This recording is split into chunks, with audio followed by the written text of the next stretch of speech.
Hi everyone, I hope you're doing well. This is Dr. Jones. So I want to thank you all for those of you who completed the student check-in survey. This really gave us an idea of how um, folks are doing, just juggling everything that's going on, and then any supports needed or questions that you have. So I compiled the supports that you asked for, questions that you had, and I wanted to talk through some responses and just some updates and things like that. So to get started, and these are in no specific order, just the first one, paying for summer classes, worried that you may not have the income. So just my biggest suggestion for you all would be keep perspective. Not taking classes over the summer is okay. If you have to push back graduation because of this pandemic, that is okay. It's not the end of the world. Right now, you should be focusing on your family and yourself first. So if you don't have that income, that's okay. Don't take summer classes. The good news is because we do have a new faculty member joining us in the fall, we've changed course availability so we can offer classes more often. So the summer classes that you may have planned on taking over the summer are now going to be offered in the fall or spring. So I can show you what that looks like. So this coming summer, here's what's offered. And then you'll see in the spring, we've moved several of these classes. So 512 will now be in the spring, 513 will be in the spring. So if you're planning on taking those, maybe it's better just to wait until next spring to take them. You also want to make sure that you touch in with Teach if you are here on a Teach scholarship. See what supports and guidance they offer. Again, the university um, doesn't have any supervision of Teach, so make sure you're reaching out to them. For those of you that are in Advocacy Research Project 2 and you're finishing up your projects, I've been in touch with Dr. Coffey, and she said that the majority of you're on track and you're in a good place to finish your project if you can do that on your end. Again, I would remind you, keep perspective. If you need more time to finish, you can take an incomplete and you can finish it either over the summer or in the fall semester.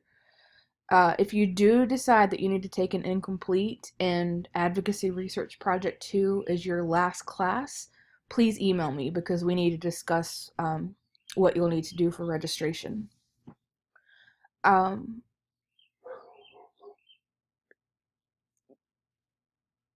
So several of you were talking about resources for childcare teachers' well-being, and it's frustrating because hopefully you all are signed up for different organizations and agencies in the field of early childhood, and you're getting emails about working with children and families and how policies are changing and things at the state level and things like that.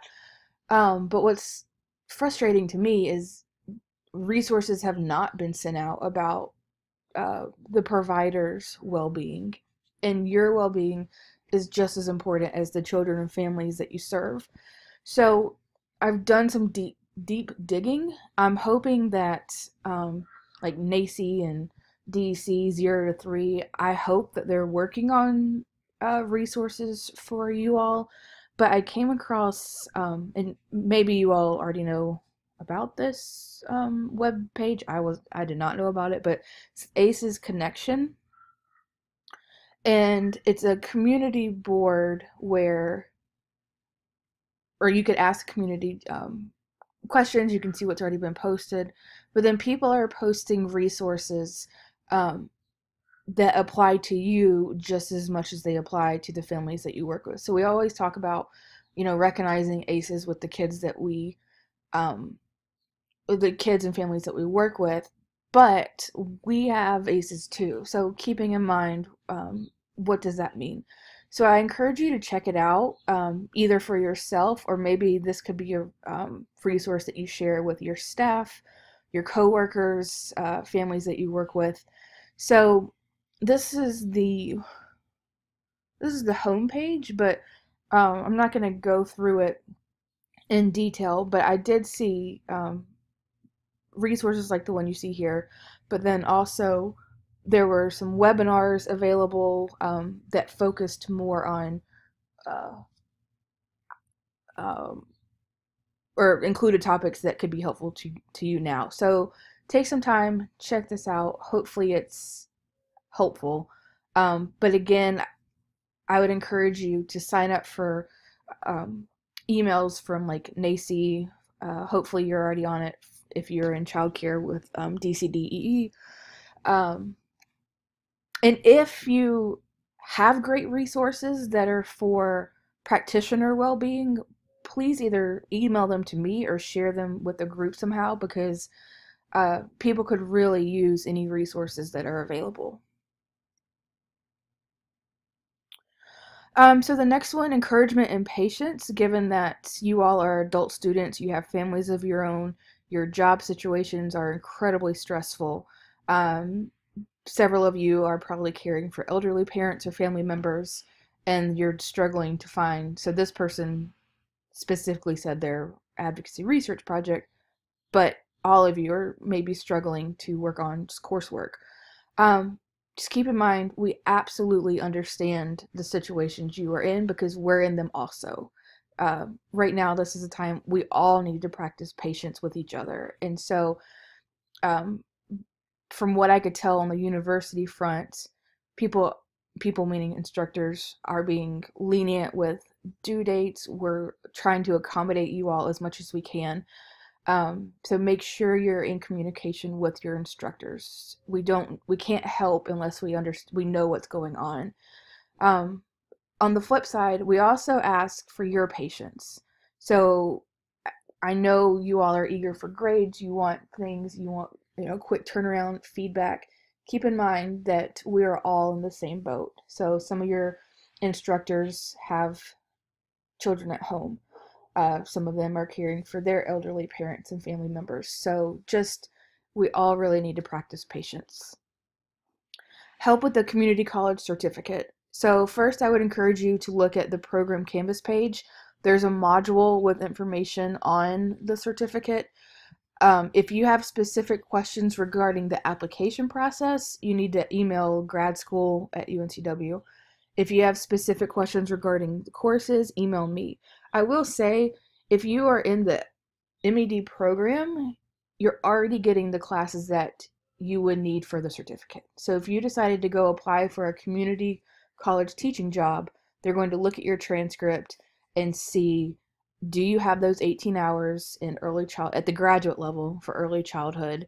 That's what they're looking for. This certificate is typically for folks who already have a master's degree and are looking to add it on. If I were in your situation, I would not pay more money for a certificate that outlines what you already have on your transcript. But if you want to talk to me about it, that's fine. Email me. But again, application process questions, ask the grad school, because I don't have purview over that part of it. Will there be scholarships or financial aid opportunities available? So there are conversations happening at the university level about this. Keep an eye on your UNCW email for updates. I don't know how many updates you all are getting as students. I know we get some pretty detailed updates. Make sure you read whatever updates come out. And then also, if you are on Teach, contact Teach and find out, and I'm sure they're emailing you all too, but find out, what possibilities or whatever help they can offer. This is probably a typical problem in some of your areas. So the internet may be slow at your house, and because we're all at home, you may not have access to your office. So this person was unsure how they be able to complete the semester. You may be in a similar situation. Again, let your instructor know this, and then discuss any options with them. There were several questions. I think I skipped one. Oh, yeah, I did. So a couple of questions about graduation. Again, this is being talked about at the university level. I know you got the email saying that for now it's canceled. Um, and it really is heartbreaking. I'm just as sad for you all as you are feeling. Um, at this point, I have not heard about a different date. It is being talked about at the university level again, so keep an eye on your UNCW email. And the same thing about this one about summer graduation. Yes, the registration date has been changed. It's been moved to April 7th. That's when registration will open. Um, so mark that on your calendar. And then what if you don't get all your internship hours? Again, reach out to your instructor and discuss possible options. Okay, again, I hope you all are staying well and that your families are staying well. Um, Again, to those of you who completed the survey, thank you. It was nice to know where you fell on that range from 1 to 5. Just it gave us an idea of, you know, collectively how are you all doing. Again, if you have questions, program specific, email me. If you have course specific questions or anything like that, do reach out to your instructors. All right, take care.